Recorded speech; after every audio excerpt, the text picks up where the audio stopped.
Assalamualaikum warahmatullahi wabarakatuh.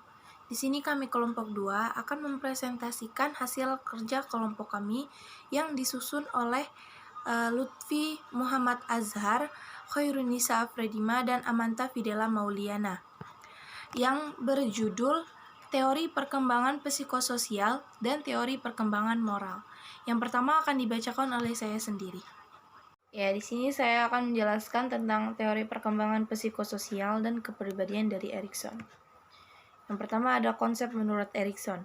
Perkembangan psikologis dihasilkan dari interaksi antara proses-proses maturasional atau kebutuhan biologis dengan tuntunan masyarakat dan kekuatan-kekuatan sosial yang dihadapi dalam kehidupan sehari-hari.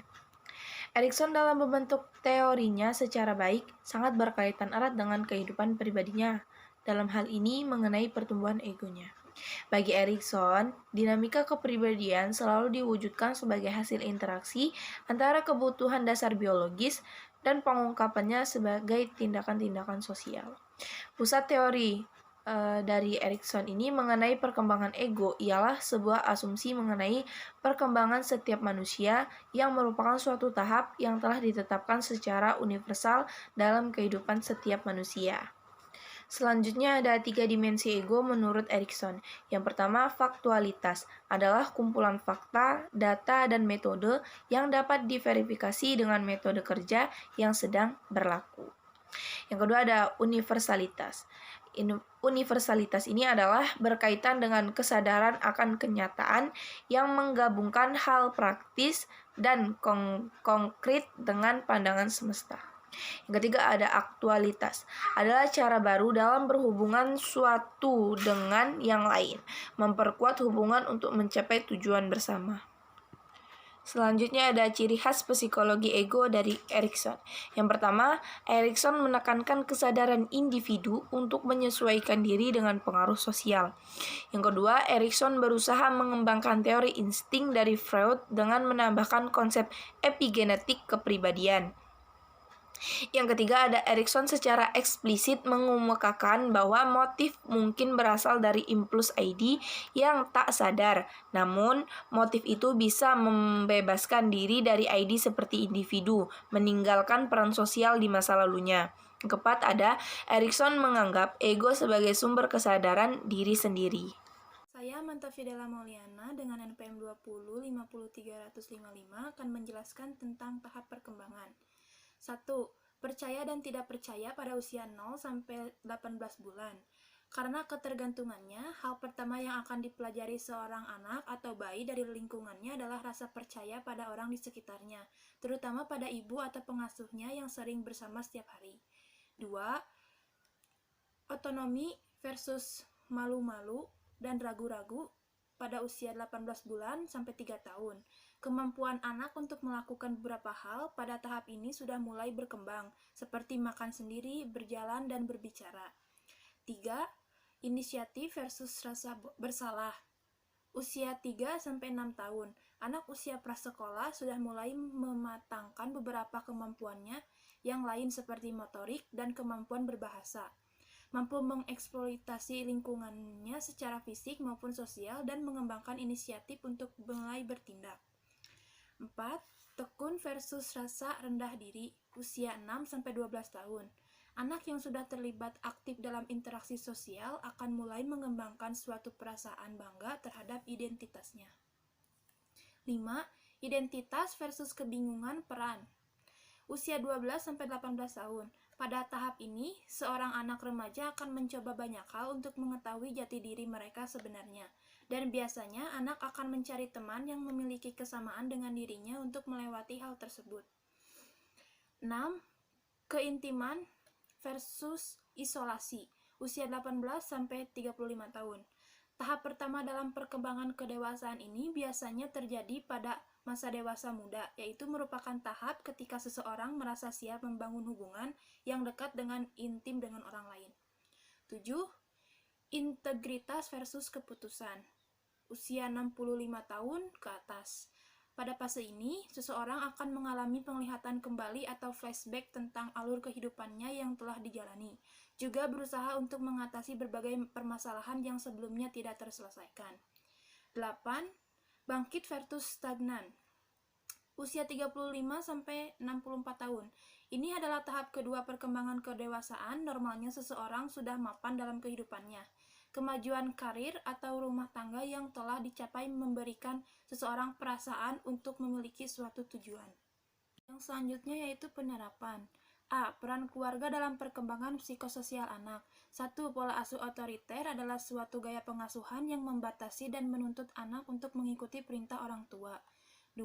Pola asuh demokratis adalah suatu gaya pengasuhan yang memperlihatkan pengawasan ekstra ketat terhadap tingkah laku anak-anak, tetapi mereka juga bersikap responsif. 3. Pola asuh permisif. Anak dituntut sedikit sekali tanggung jawab tetapi memiliki hak yang sama seperti orang dewasa. Anak diberikan kebebasan untuk mengatur dirinya sendiri. B. Perkembangan moral anak. 1. Konsisten dalam mendidik anak. 2. Sikap orang tua dalam keluarga. 3. Penghayatan dan pengalaman agama yang dianut. 4. Sikap orang tua dalam menerapkan norma. C. Peran pertemanan dalam perkembangan psikososial anak. 1. Fase pertama, teman untuk bermain. Fase ini terjadi pada usia anak antara 5-7 tahun. 2. Fase kedua, teman untuk bersama. Di fase ini, selain untuk teman bermain, pertemanan juga didasari kepercayaan satu sama lain. Terjadi pada usia anak antara 8-10 tahun. 3. Fase ketiga yaitu persahabatan yang penuh dengan saling pengertian. Fase ini terjadi pada usia anak 11-15 tahun. Bagi mereka, teman bukan sekadar teman bermain saja, tetapi berfungsi juga sebagai tempat berbagi. Selanjutnya yaitu teori perkembangan moral dari Kohlberg. Konsep teori perkembangan yang dikemukakan oleh Kohlberg menunjukkan bahwa sikap moral bukan hasil sosialisasi atau pelajaran yang diperoleh dari kebiasaan dan hal-hal lain yang berhubungan dengan nilai kebudayaan. Tahapan perkembangan moral adalah ukuran dari tinggi rendahnya moral seseorang dari segi proses penalaran yang mendasari bukan dari sikap moral. Teori ini berpandangan bahwa penalaran moral yang merupakan dasar dari perilaku etis mempunyai 6 stadium perkembangan dengan 3 tahap yang teridentifikasi. Lalu selanjutnya ada tahap perkembangan. Tahap perkembangan itu terbagi menjadi 3, yaitu tahap perkembangan moral prekonvensional, lalu tahap moral konvensional, dan yang ketiga tahap moral postkonvensional. Yang pertama adalah tahap moral prekonvensional. Dalam tahap moral prekonvensional terbagi menjadi 2 tahap. Yang pertama adalah tahap punishment and obedience orientation. Pada tahap ini secara umum anak menganggap bahwa konsekuensi yang timbul dari suatu tindakan sangat menentukan baik buruknya suatu tindakan yang dilakukan tanpa melihat sisi-sisi manusianya.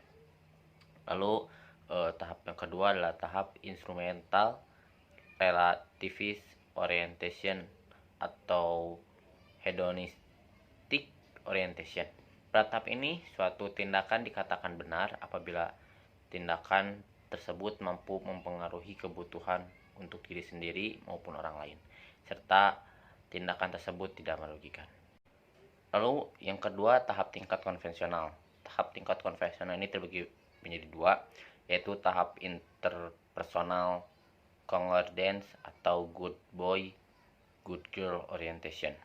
Pandangan anak pada tahap ini, tindakan yang bermoral adalah tindakan yang menyenangkan, membantu, atau tindakan yang diakui dan diterima oleh orang lain. Dan tahap kedua adalah tahap law and order orientation. Pada tahap ini, pandangan anak selalu mengarah pada otoritas, pemenuhan aturan-aturan, dan juga upaya untuk memelihara tertib sosial. Yang ketiga adalah tahap tingkat postkonvensional. Pada tahap ini pun terbagi menjadi 2 tahap. Yang pertama adalah tahap social contract legalistic orientation. Tahap ini merupakan tahap kematangan moral yang cukup tinggi. Pada tahap ini, tindakan yang dianggap bermoral merupakan tindakan-tindakan yang mampu merefleksikan hak-hak individu dan ukuran yang telah diuji secara kritis dan telah disepakati oleh masyarakat luas. Yang kedua adalah tahap orientation of universal ethical prinsip. Pada tahap yang tertinggi ini, moral dipandang benar, tidak harus dibatasi oleh hukum atau aturan dari kelompok sosial atau masyarakat. Materi terakhir adalah bagian penerapan. Dalam penerapan ini terbagi menjadi 3. Yang pertama adalah keteladanan. Memberi contoh dan teladan kepada anak dinilai sebagai strategi paling efektif dalam pembentukan moral anak. Seorang guru mengajarkan pola hidup sederhana dan dicontoh secara nyata dengan sikap dan perbuatan kesederhanaan, rendah hati, dan jujur. Lalu yang kedua adalah pembiasaan. Kebiasaan-kebiasaan unik dan positif dalam keluarga, lingkungan sekolah, dan masyarakat perlu dikembangkan secara berkesinambungan. Kebiasaan-kebiasaan tersebut mengarah pada pembentukan moral. Lalu dan yang terakhir adalah aktivitas dan hobi. Dalam hal ini ada nilai sosial, pergaulan seperti saling menghargai melalui ucapan maupun tingkah laku. Mungkin cukup sekian presentasi dari kelompok kami. Apabila banyak kesalahannya, banyak kekurangannya, kami mohon maaf. Kami akhiri, wassalamualaikum warahmatullahi wabarakatuh.